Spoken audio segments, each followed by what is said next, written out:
Hello everyone and welcome back to this next lecture in the machines lecture series, and this is where we had left off in the previous lecture where we had described the impact of this slip and why this slip shows up in the rotor equivalent circuit. So a brief description as usual is that due to this induced EMF, or rather this induced EMF in the rotor is produced because of the rate of change of flux linkages produced by the stator, or rather flux produced by the stator, which is linking with the rotor. Now, in an induction machine, as opposed to a transformer, the rotor will rotate. In a transformer, all the windings are stationary. There is no rotation. So therefore, there is no concept of slip. But in an induction motor, or for that matter, any motor, there is a rotation that appears. And because of that rotation, the induced EMF is not only impacted by the frequency of the AC supply, but is also impacted by the difference between the synchronous speed and the actual rotor speed. And that's what this S is. So now that we have talked about S, we will simplify this rotor circuit to one more extent so that then we can produce one more easier simplified equivalent circuit for this entire induction motor. So as usual, before I start this lecture, a little bit of brief background that if you're interested in these kind of video lectures, but you would like something a little more comprehensive, I do have full-length online courses which you can access through my website.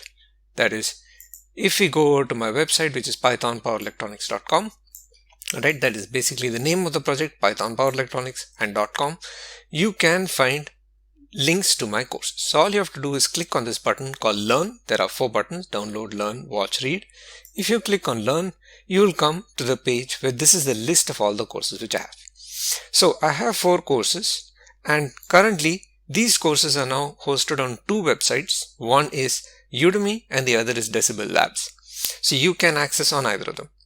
So going through the courses, the very first course I have is Simulating Power Electronic Circuits using Python. And in this I talk about the basics of how you can use Python and Python Power Electronics to simulate basic power electronic circuits. The next course is Basics of Digital Signal Processing for Power Engineers, and in this I talk about how you can use Python and the Python packages like SciPy and Signal in order to design and analyze digital filters specifically for power electronic applications.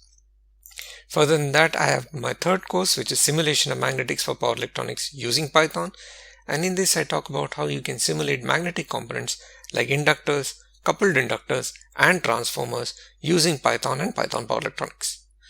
The fourth course I have is called Control Analysis with Python for Grid Connected Converters, and in this I talk about how we can use Python as well as the Python package Python Control to design and analyze controllers specifically for power electronic applications.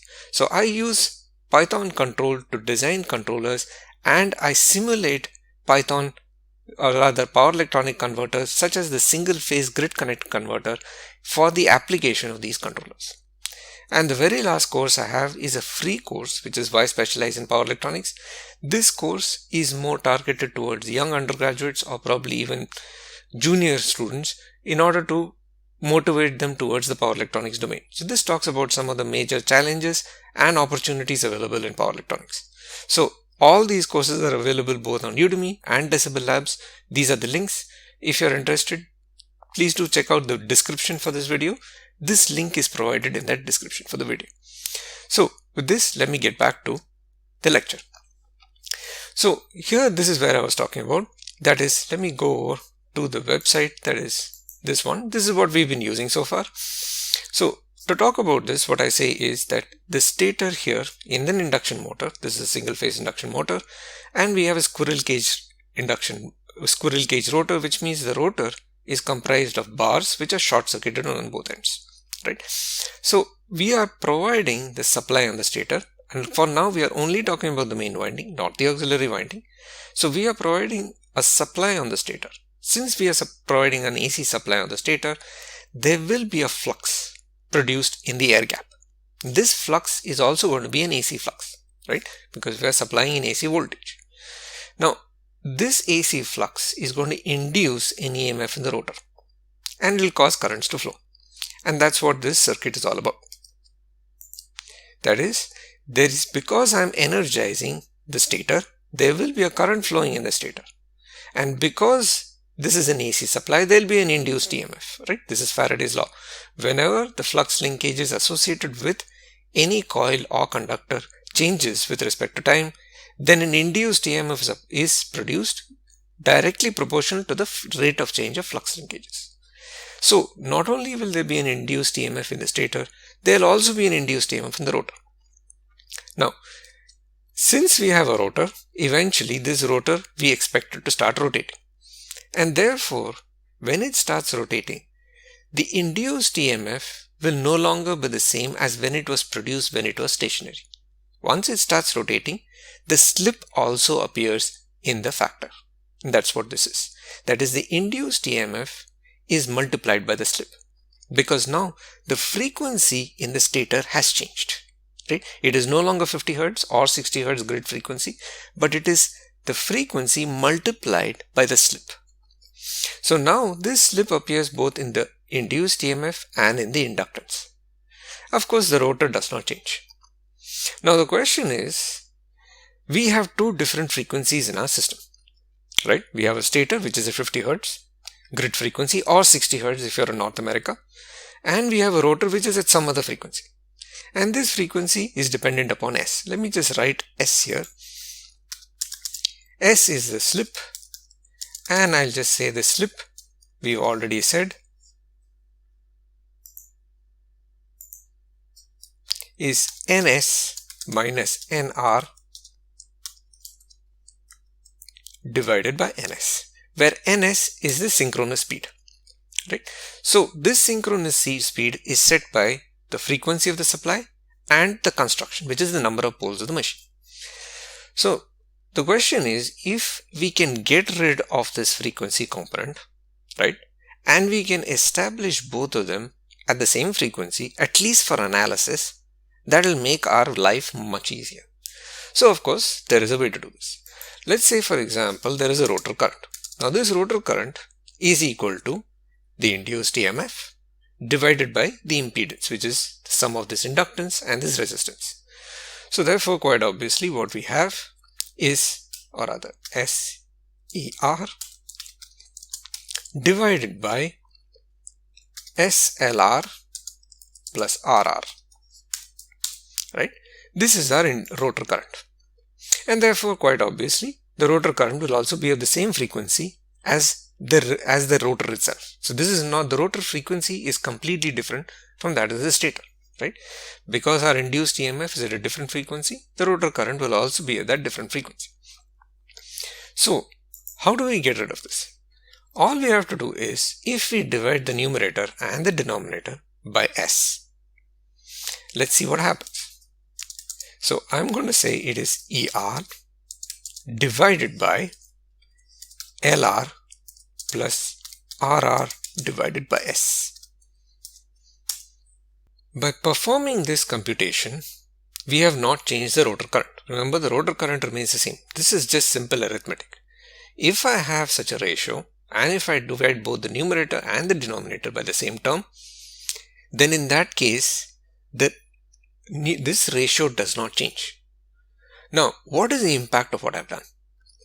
You see that I have removed the slip term from the induced EMF and also from the inductance.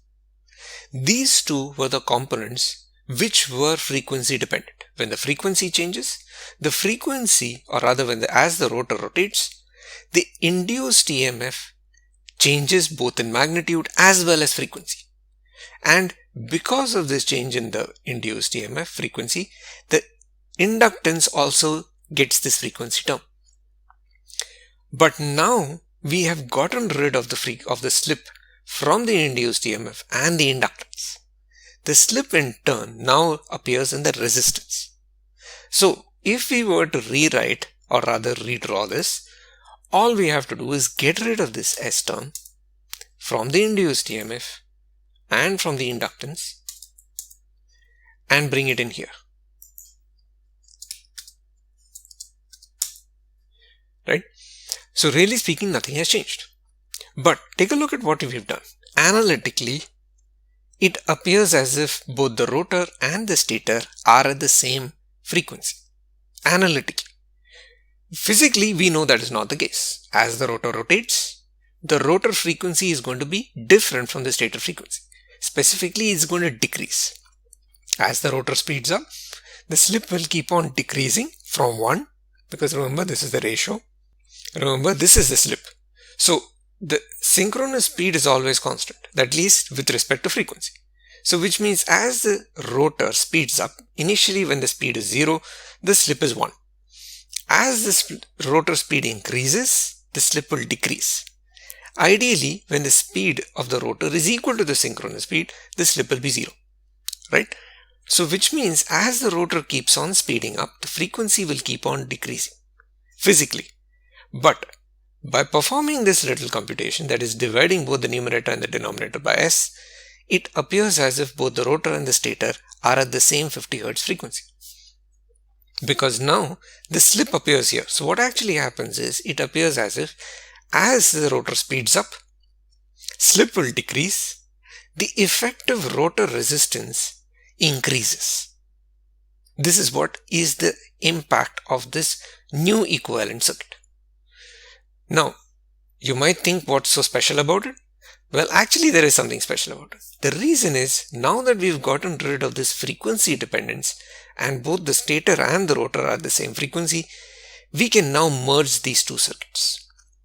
Because the induced EMF can be expressed as turns ratio, right? So all these terms can now be brought over to the stator equivalent circuit as referred parameters. And therefore we can have one equivalent circuit all at the same frequency except for this S term that appears on the rotor resistance.